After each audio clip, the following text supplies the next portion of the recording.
Hello everyone, and welcome to another Dwarven Tavern review. This is a brand new book, this time from Paizo and Pathfinder, called The Strategy Guide. And as we all know, it's 3.5 compatible. You can find it at paizo.com/pathfinder. I'm sure you know where to go. It goes for $29.99 retail.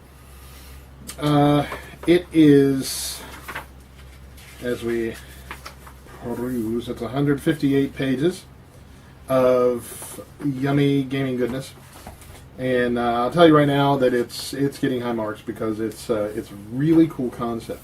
It's a strategy guide, okay, and it is not a strategy guide for, like, you know, MMOs, how they say, you know, turn left at the corner and immediately duck because of the saw blade and all that stuff. It's not like that. This is a guide for beginners, largely, I think, and it is also an idea generator for, it's not a generator, it doesn't have like a table you can roll for ideas, but it has a lot of good advice and some really new ideas and new themes, specifically character themes, that are very cool. And so the first of the book, it actually goes, you know, what is the Pathfinder game, which is a good idea to explain that because you might not know. Although why you would buy this not knowing that it's a Pathfinder book, I can't imagine. Actually, I can. I know a lot of anyway, but another cool thing is what this book isn't. This book is a guide to playing the Pathfinder role-playing game, but it isn't a substitute for the Pathfinder RPG core rulebook. Many rules and concepts in the Pathfinder RPG have more nuances, situational applications, and unusual circumstances that can be fully explained in just a sentence or two. In those cases, this book will direct you to a page in the core rulebook where you can find a detailed explanation of that concept or possibility. So you can also read it in the Pathfinder reference document, which is paizo.com/PRD, which is free online rules resources provided by Paizo, which is awesome. I think that's awesome. So what we have here is a book that is all about helping you, the player, get the most out of your game. And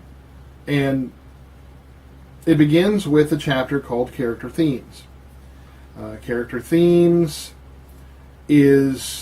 are a list of themes for your characters. Imagine that. So let's go here to page 10 real quick. Now on page 10, it has a theme selection quiz. It is a workbook, ladies and gentlemen. So, for example, question 1: when a fight begins, I A, draw my weapon and dive into combat. Rally my allies, and direct them to attack our enemies. Go to question 3. The first one was go to question 2 if you answered A. C is move quickly from enemy to enemy, striking several times before dodging out of reach. Go to question 4, and so on. So if you go to question 4, for example, when I win fights, the question 4 is I win fights by using a bow to shoot enemies from afar. Performing all sorts, see the archer theme. Performing all sorts of tricky maneuvers to trip, disable, and throw my opponents. See the maneuver specialist theme. Striking foes quickly and dodging their assaults with ease. Go to question 13, and so forth. So let's go to question 13. Question 13 is, my favorite weapon is a hefty weapon that smashes through my enemy's armor and bones. See the brute and smasher themes. 2 weapons. See the dual weapon warrior theme. Something simple like a staff or just my fists, feet, elbows, and knees. See the maneuver specialist or the martial warrior, and so forth. So you can go through your list of preferences with this quiz and choose a theme thusly. Or you can just look through the list, which is this. The list of themes. You have the Angel Born, which is part of the Sorcerer class. Summons and fights with celestial allies, uses innate magical power to cast spells. Can learn to call more powerful allies to her side or his side, if you are a his. Then it has the Animal Friend, the Archer, the Battle Priest, the Berserker, and it always has the commensurate class with which these are associated, such as the Brute is sort of a fighter, the Conjurer is sort of a wizard, the Berserker is kind of a barbarian, the Crusader is kind of a paladin, the Dragon Child Sorcerer, Fire-Blooded Sorcerer, Dual Weapon Warrior, Ranger, of course. The Fury is Druid, the Healer is a Cleric, so forth, and so on. And there is a really cool amount of these themes available to you, which really allows you to customize your thing. And it would also be cool because right now here in a tavern we're playing an all ranger campaign where everybody's playing a ranger, and they're fighting against one of my own invented cults. There's two religions that are diametrically opposed. One is the priests of Vat, which with Vat there's always more. It's a vat, and its symbol is a vat, and it's plenty and more and sharing and happy and healthy.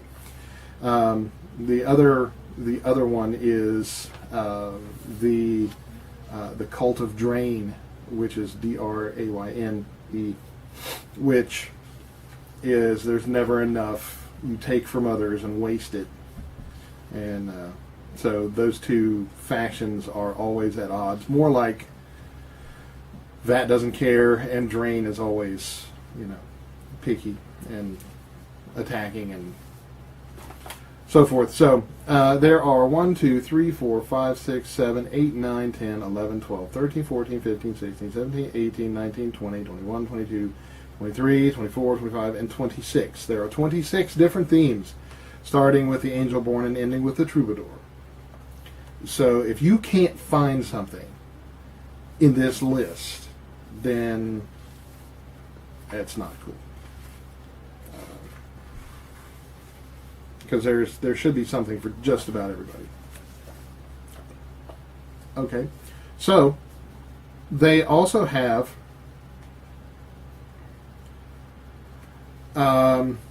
a really cool little distinction here about races, because they've got gnomes, half-elves, half-orcs, halflings, humans, so forth.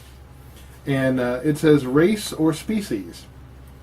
In the Pathfinder role-playing game, the term race doesn't describe a character's ethnicity, just the type of creature that character is. So, as in the real world, where there are no separate human races, no matter what the phenotype trait of skin color might suggest, an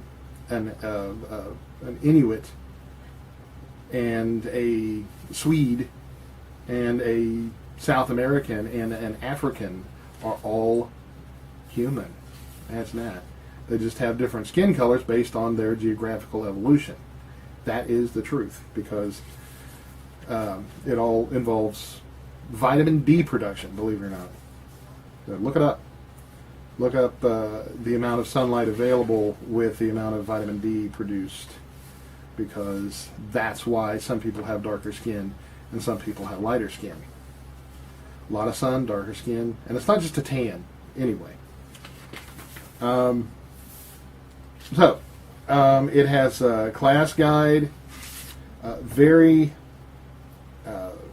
good and detailed, very detailed versions of quick stats like alignment, lots of sidebar activity, ability scores, etc., proficiencies, and selecting skills and feats. Everything you need to know to make a character quickly, including here on page 38 and 39, a detailed explanation of the Pathfinder character sheet.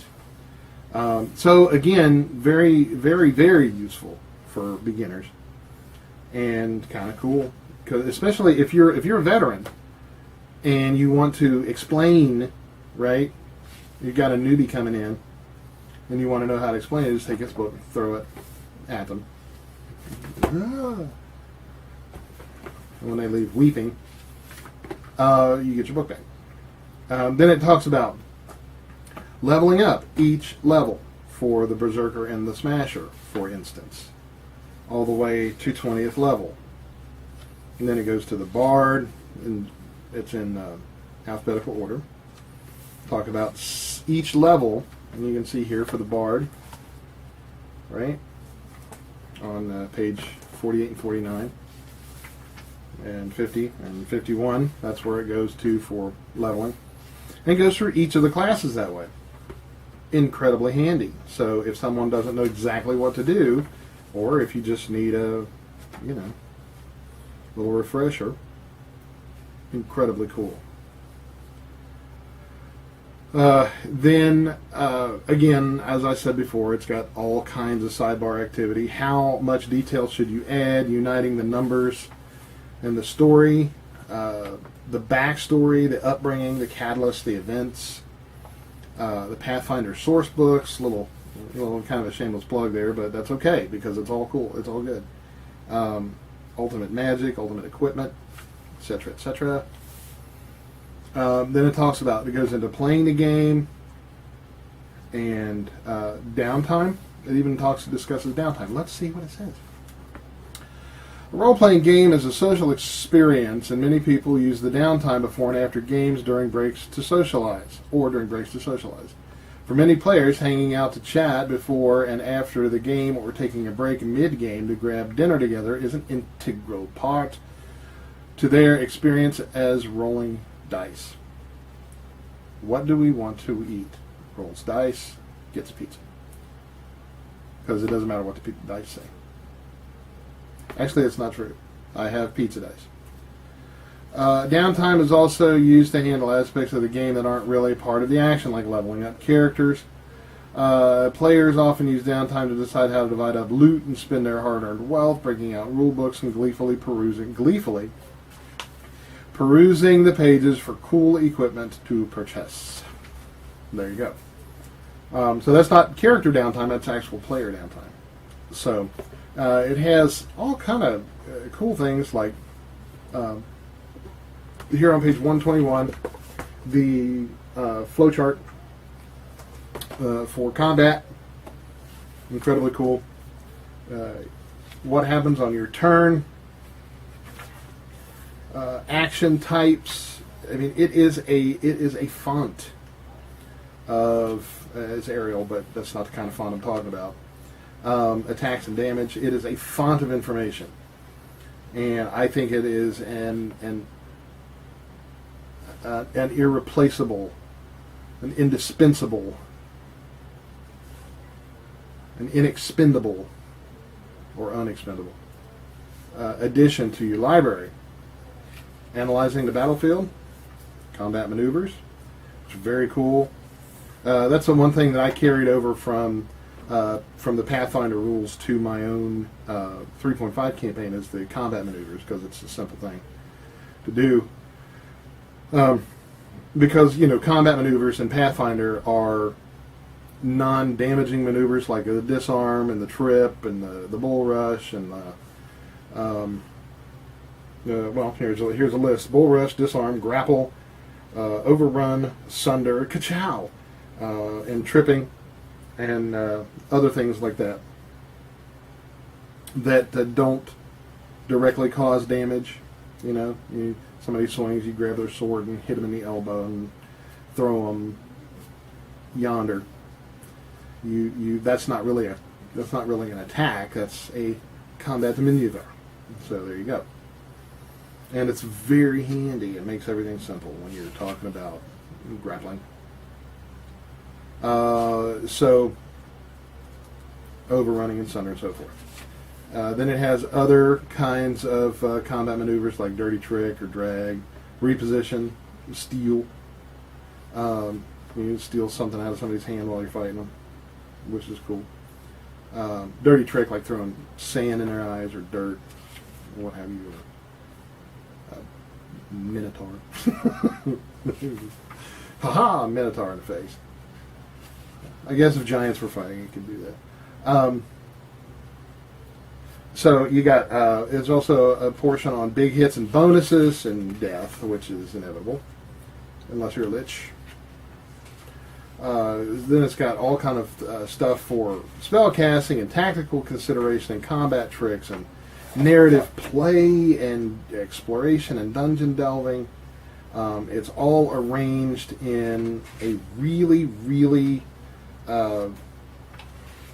cool layout. I mean, the layout itself was organized as if someone knew what they were doing when they wrote this book. And I really appreciate that, because there's many times when the book just isn't organized the way it should be, and or the way it could be better. I mean, it's, So, with that being said, this one gets 5 out of 5 axes because it's straight up awesome. Now, actually, I'm going to give it 4.9 because the pages they're very glossy, because I've got this thing about headaches and not wanting them, and the pages are very reflective and glossy, and if the light angle is not just right, it's just like that disco blindness. So I'm going to take a wee point off for that. So 4.9 for this book. In the back, also on page 154, it talks about the Pathfinder Society, which was one of the coolest concepts ever, in my humble opinion. In that, if you're not familiar with Pathfinder Society, it's where it's all one world. Everything you play is one world, and the game masters, the dungeon masters, I call them dungeon masters, even if it's a space game. There are dungeons in space. But the game masters runs the organized event at a sanctioned location and reports what's going on back to the main database, and it actually changes the world overall. So if you've got this dungeon and it's in the world and someone's already cleaned it out, and it's it's reported back, and so forth and so on, and kingdoms change, and totally like Game of Thrones, all up in this grill. So it's very cool. Then of course it ends with the index, which is organized like an index. Not much to it, but this book, the Pathfinder Strategy Guide, I keep forgetting what it's called. Because when I think of strategy guides, I think of like video game strategy guides, and it's not a video game. So the Pathfinder Strategy Guide from Paizo is $29.99, worth 5 times that much, I swear, because it is just that cool. There a lot of books come out that are okay. Right, they do their job and they're okay, and it's like, okay, it's another book, cool, add it to my library, it's cool. But this one is a must-have. This one is a must-have, just because my nose is itching. Not just because my nose is itching, but just because it is so full of information, and I just absolutely loved it. And it's 3.5 OGL compatible, as it says right there. And and I love it. So don't forget to look them up at paizo.com/Pathfinder. Do it. Do it. And don't forget to look us up at www.dwarventavern.net and give us a like and subscribe and all that good stuff, because we depend on that for everything. And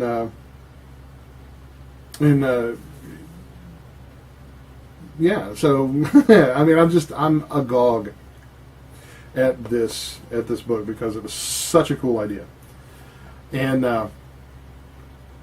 that's that. So on behalf of the whole cast and crew of the Dwarven Tavern, I am Dr. Jeff Goins, wishing you to want for nothing but adventure. And at first I feared it, then I charged.